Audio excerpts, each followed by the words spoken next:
In fact, one of the things he points out, that if you look at biblical manuscripts, there are more errors or variants than there are words. I'm sorry. I just wanted to mention, there's a book by Bart Ehrman. Yeah, Bart Ehrman, yeah. Who's a professor of religious studies at the University of North Carolina, called Misquoting Jesus. Yep. And he specializes in textual analysis. Yep. And obviously there were no printing presses in those days. And people, you mentioned scribes several times, people recorded by hand the issues, the things that are in the Bible now. Yes. And that those, I don't know whether it was on papyrus or what it was on, but it would deteriorate. Yes. And then another scribe would copy. And he found discrepancies between versions, and he concludes that many times they were the result of agendas of the scribes themselves. For sure. As the brothers, I'll say it on the mic so that it gets heard by everybody. The brother's making a great point. There's a professor, Dr. Bart Ehrman, and he has quite a few books, Misquoting Jesus, How Jesus Became God. I have 7 of his books myself, and he is somebody who was a hardcore evangelical Christian professor. Today he's agnostic. May Allah guide him to Islam. By the way, he has also made a video where he does say the Quran is well preserved according to his research, and alhamdulillah, and we've tried to connect with him for our podcast and things to be means of da'wah for him as well. But his works are excellent too. They point out a lot of these. In fact, one of the things he points out, that if you look at biblical manuscripts, there are more errors or variants than there are words. So if you actually get, and I have a video I just recently posted where we checked the Bible and according to Hadith sciences, and I mentioned this, and I mentioned how. Meaning if you look at the wording of the different manuscripts, there are more differences than there are words. At times, one word will have 3 different variants per manuscript. So it is insane. That is very, very true. And his works are very beneficial if you want to look up and read as well. All right, let's go to number 8 then. What is it? 2 Samuel, can you bring the document back up, please? 2 Samuel 8:4. Okay.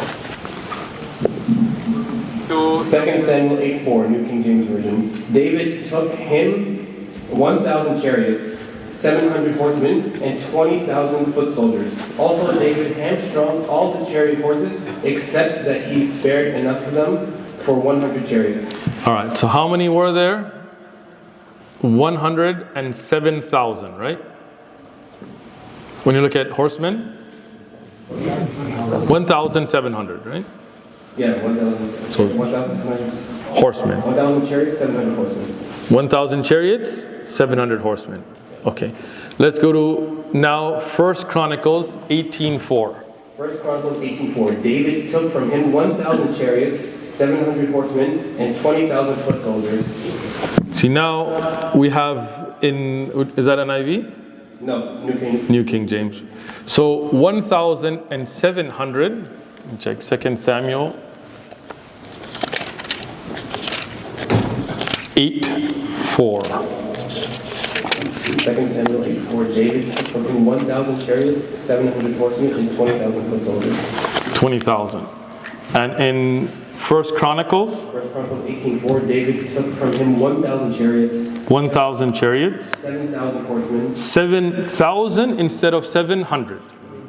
Yeah. You notice? Yeah. So in the first one, it's 700, which is 2 Samuel 8:4. And in 1 Chronicle, the horsemen become 7,000. Additional 0 in there. Right? So again, it's a scribal error, we understand.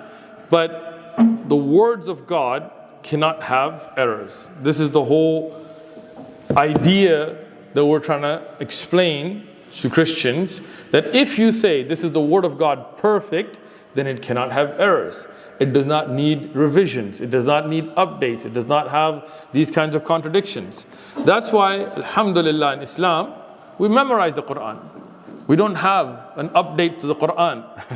We don't have like, oh, never mind, Surah Al-Baqarah is not the second surah anymore. We're going to push it down to number 4. No. Alhamdulillah. 114 chapters, 30 juz. Everybody from anywhere in the world can recite it. Alhamdulillah. Even the styles of recitation. Meaning, for example, when you say hello or hello, right? Those are different accents in the English language, right?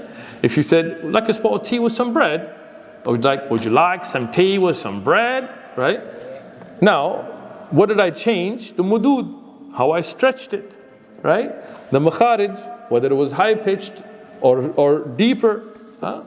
Even that for the Quran is preserved through the qira'at. So even if you want to recite in a particular method, you have to have a chain all the way to the Prophet ﷺ, to Jibreel, to Allah subhanahu wa ta'ala, tawataran, through numerous chains that are checked for authenticity.